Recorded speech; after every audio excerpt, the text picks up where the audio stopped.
సంగారెడ్డి జిల్లా ఆందోల్ గ్రామంలో ఓ రిటైర్డ్ మాజీ ఐపీఎస్ అధికారి ల్యాండ్ ఫోర్జరీ కేసును పోలీసులు ఛేదించారు. జోగిపేట సీఐ కార్యాలయంలో నిందితులను మీడియా ముందు ప్రవేశపెట్టారు. సైబరాబాద్ ఐజీగా విధులు నిర్వహించిన మాజీ ఐపీఎస్ అధికారి ప్రభాకర్ రెడ్డి అతని సోదరులకు చెందిన 57 ఎకరాల భూమిని ఫోర్జరీ చేసి విక్రయించేందుకు ప్లాన్ చేశారని పోలీసులు తెలిపారు. నిందితులు రేకల్కు చెందిన సంజీవ్ రెడ్డి, మరో ఇద్దరు కంక్టి మండలానికి చెందిన రాథోడ్ సుధాకర్ రవీందర్ గా గుర్తించారు. మాజీ ఐపీఎస్ అధికారి ప్రభాకర్ రెడ్డికి తెలియకుండానే 57 ఎకరాలు ఫోర్జరీ డాక్యుమెంట్ తో హైదరాబాద్ కు చెందిన యాదగిరి రెడ్డి అనే బిల్డర్ కు 22,23 లక్షలకు విక్రయించారు. బిల్డర్ వద్ద నుండి టోకెన్ అమౌంట్ గా 11 లక్షలు కూడా తీసుకున్నట్లు తెలిపారు. మాజీ ఐపీఎస్ ప్రభాకర్ రెడ్డి సంగారెడ్డి ఎస్పీ రూపేష్ కు ఫిర్యాదు చేయడంతో రంగంలోకి దిగిన ముగ్గురిని అదుపులోకి తీసుకున్నారు పోలీసులు.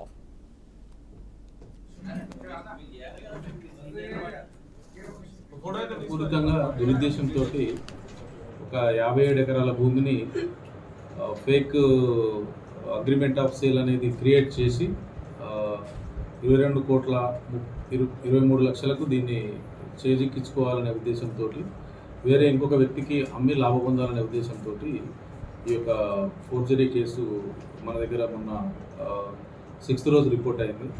దీనికి సంబంధించి కంప్లైంట్ షేరి నరసింహారెడ్డి, ఆందోళన గ్రామస్తుడు. ఇతను ప్లస్ ఇతనికి బాలులైన వీళ్ళ బ్రదర్ బాలకృష్ణారెడ్డి మరియు అంజమ్మ అని వాళ్ళ వదిన, ఇంకొక షేరి ప్రభాకర్ రెడ్డి అని చెప్పని ఈసారి రిటైర్డ్ ఐపీఎస్ ఆఫీసర్ ఉండే. ఈసారికి సంబంధించింది కూడా 32 ఎకరాలు ఉంది ఇందులో. సో అందరిది కలిపి టోటల్గా 57 ఎకరాలు. అయితే వీళ్ళు ఈ యొక్క భూమిని అమ్ముదామనే ఆలోచనలో వీళ్ళ పట్టా పాస్ పుస్తకాలకు సంబంధించి కొన్ని వాళ్ళ తెలిసిన వీళ్ళకి వాట్సాప్లో షేర్ చేయడం జరిగింది. ఈవెన్ వాళ్ళ ఆధార్ కార్డ్స్ ఆల్సో. అయితే ఇవి అట్లా షేర్ చేస్తూ అట్లా సర్క్యులేషన్లో భాగంగా ఇది నారాయణఖేడ్కు చెందిన ఒక రవీందర్ అనే వ్యక్తికి వాట్సాప్ ద్వారా పోయింది. రవీందర్ ప్లస్ సుధాకర్ అనే వ్యక్తి ఇద్దరు ఫ్రెండ్స్. వీళ్ళంతా రియల్ ఎస్టేట్ మీడియేటర్ చేస్తూ ఇందులో ఉంటారు, ఈ ఫీల్డ్లో ఉంటారు. అయితే ఎవరైతే మన ఈ సంజీవ్ రెడ్డి అనే వ్యక్తి రేకల్ విలేజ్ నారాయణఖేడ్ మండలి, ఇతను కూడా రియల్ ఎస్టేట్ ప్లస్ పొలిటికల్ చేసుకుంటూ ఉంటాడు.